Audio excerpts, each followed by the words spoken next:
오늘도 해바라기 사연방에 와주셔서 감사합니다. 오늘의 사연은 오랜만에 만나게 된 친구의 신기로 남자친구의 소름 끼치는 과거를 알게 되면서 헤어지게 된 사연입니다. 사연 읽기 전에 구독과 좋아요 부탁드립니다. 안녕하세요. 저는 30살을 앞두고 있는 29살 직장인 여자입니다. 제가 겪은 소름 끼쳤던 일을 공유하고 싶어서 글을 쓰게 되었네요. 저는 지방에서 살았기 때문에 서울로 상경하는 꿈을 가지고 열심히 공부하여서 누구나 알만한 대학교에 합격을 했습니다. 그래서 꿈에 그리던 서울로 상경을 하게 되었고 대학 생활을 하면서 적지만 많은 연애 경험을 했습니다. 그리고선 대학을 졸업한 뒤 남들처럼 취준생의 길을 걷게 되면서 취업을 성공하게 되었어요. 취업을 성공한 뒤 주변을 둘러보니 남은 사람이 없더라고요. 그래서 저의 얼마 남지 않은 친구들에게 계속해서 부탁한 끝에 한 친구가 마련해준 소개팅 자리를 나가게 되었습니다.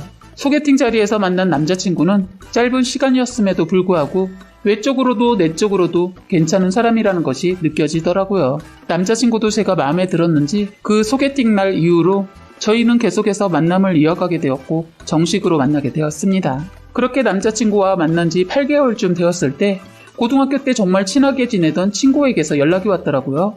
이 친구와는 정말 평생을 가겠다라는 생각이 들 정도로 절친한 친구였는데 성인이 되고 난 뒤 3개월 정도 지난 후 모든 사람들에게서 잠적을 탔었어요. 제일 친했던 저에게도 어딜 간다는 말 한마디 없이 사라졌던 친구가 항상 믿기도 했지만 정말 그리워서 그런지 오랜만에 온 연락이 너무나 반갑고 기쁘더라고요. 그렇게 기쁜 마음으로 전화를 받았는데 예상한 반응이 아니었어요. 현주야, 진짜 오랜만이다. 잘 지냈어? 대체 연락도 없이 뭐하고 살았어? 민지야, 미안해. 만나면 해줄 얘기가 많아. 혹시 다음 주 토요일에 시간 괜찮아? 별다른 약속이 없긴 한데 왜? 그럼 그날 보자. 끊어. 이렇게 자기 할 말만 하고 끊는 친구의 모습에 당황스러웠지만 지금까지 뭐라고 지냈는지 보고 싶지는 않았는지 물어보고 싶은 것들이 정말 많았기 때문에 토요일만 기다렸어요. 그렇게 다음 주 토요일이 되고 나서 친구가 문자로 보내주었던 약속 장소로 나갔습니다. 오랜만에 보는 친구였지만 바로 알아볼 수 있었어요. 살이 살짝 빠지긴 했지만 예전 모습 그대로이더라고요. 그런데 저를 보자마자 친구가 다행이라고 하는 겁니다. 응? 갑자기 왜 다행이야? 사실 내가 20살이 되고 난 뒤에 신병을 앓았거든. 그런데 너네한테 알리고 싶지 않았고 나도 나를 인정하기까지 오래 걸렸어. 아, 나는 그런 줄도 몰랐네. 그럼 요새는 어떻게 지내? 얼마 전에 신내림을 받았는데 계속 너가 꿈에 나타나더라고. 그런데 좋은 꿈은 아니라서 너무 걱정되길래 수소문해서 연락했지. 아, 진짜? 나 요새 되게 행복하게 지내고 있는데. 별일 없어. 너무 걱정하지 마. 혹시 너 만나는 사람 있니?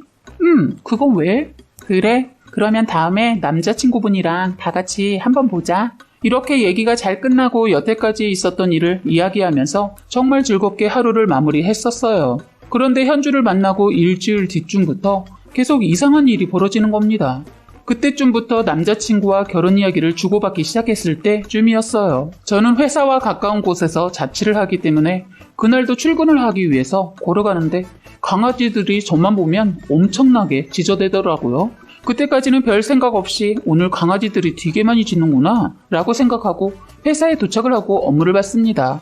업무를 보는 와중에 졸음이 너무 많이 오길래 커피를 타러 갔는데 아니 평소에도 자주 타먹던 정수기 뜨거운 물에 손을 크게 데워버린 거예요. 정수기 물에 이렇게 크게 데일 수가 있나라고 생각할 정도로 크게 다쳐서 어쩔 수 없이 반차를 쓰고 응급실에 가게 되었습니다. 그렇게 그날 하루는 그냥 운이 좋지 않구나 라고 넘어갔었는데 그 이후부터 계속 안 좋은 일만 반복해서 일어나더라고요. 대부분 안 좋은 일들이 사소한 것이라서 요즘 조금 운이 안 좋네 라고 생각했었지만 그 생각을 바꾸게 해준 날이 하루 있었습니다.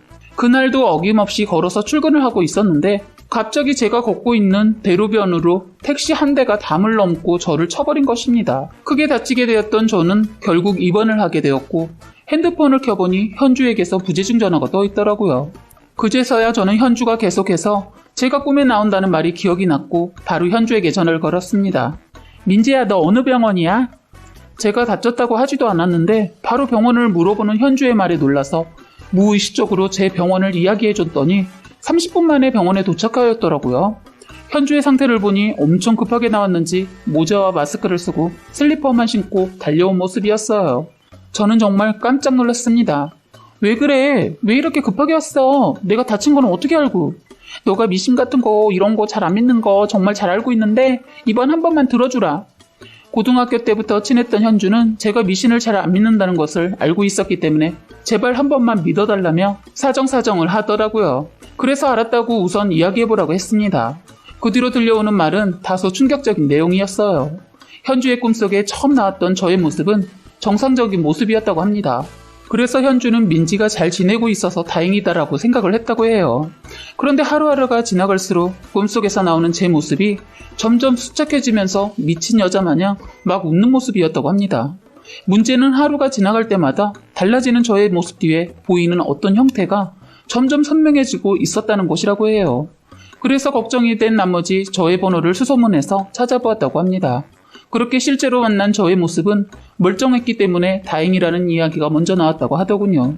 그런데 저의 뒤에 뭔가 붙어있는 것 같다는 느낌을 받았다고 합니다. 근데 이건 저에게 원한을 가진 것이 아니라 저의 주변 사람이 원한을 가지게 되어 저에게까지 영향을 미친 것이라고 하더라고요. 그래서 저에게 바로 혹시 만나는 사람이 있냐고 물어본 것이라고 얘기해 주었습니다. 지금 너 보니까 확실해졌다. 너 혹시 남자친구랑 결혼 얘기했니? 라고 물어보는 겁니다. 그래서 너 만난 뒤 일주일 뒤쯤부터 결혼 얘기가 나오긴 했다고 했습니다. 그랬더니 절대로 하지 말라고 하는 겁니다.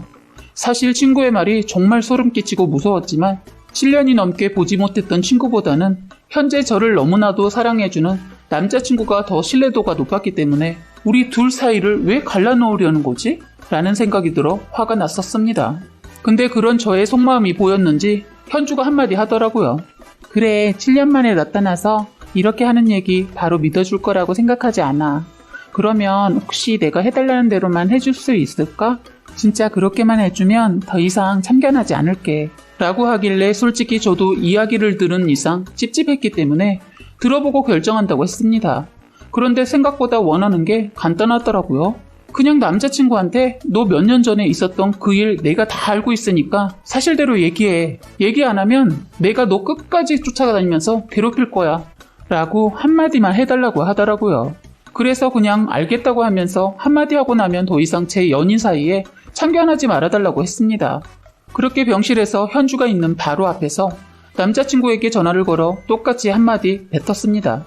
그런데 예상할 수 없는 충격적인 반응이 나오더라고요. 그걸 어떻게 알았어? 모를 텐데? 알 수가 없을 텐데? 횡설수설하는 남친의 말을 듣고 살짝 충격을 받았습니다. 정신을 차리고 남자친구에게 사실대로 말하라고 몇 번 이야기했더니 자기 입으로 털어놓더군요. 사실 어렸을 때 그때 사귀던 여자친구와 아기를 가지게 되었다고 합니다. 남자친구는 자기가 책임지겠다고 하며 그 여자친구를 자기 집에 데리고 왔었다고 해요. 그런데 남자친구 부모님이 그 여자친구를 심할 정도로 못살게 굴었다고 합니다. 얼마나 심했는지 동네 사람들이 남자친구 부모님을 말리려고 경찰에 신고한 경우도 있었다고 하더군요. 부모님도 없었던 여자친구는 기댈 곳도 없어서 그 지옥에서 벗어날 수가 없었다고 합니다. 결국 그 여자는 뱃속에 있는 아이와 함께 극단적인 선택을 하였다고 하더라고요. 이 이야기를 다 들은 저는 이런 걸 숨기고 저와 결혼을 할 뻔한 이 남자에게 정말 소름이 끼치더라고요. 그래서 바로 저는 그날 이후 남자친구와 관계를 정리하게 되었습니다. 그렇게 남자친구와 관계를 정리하고 나니 저에게 벌어졌었던 이상한 일들도 이젠 일어나지 않았습니다.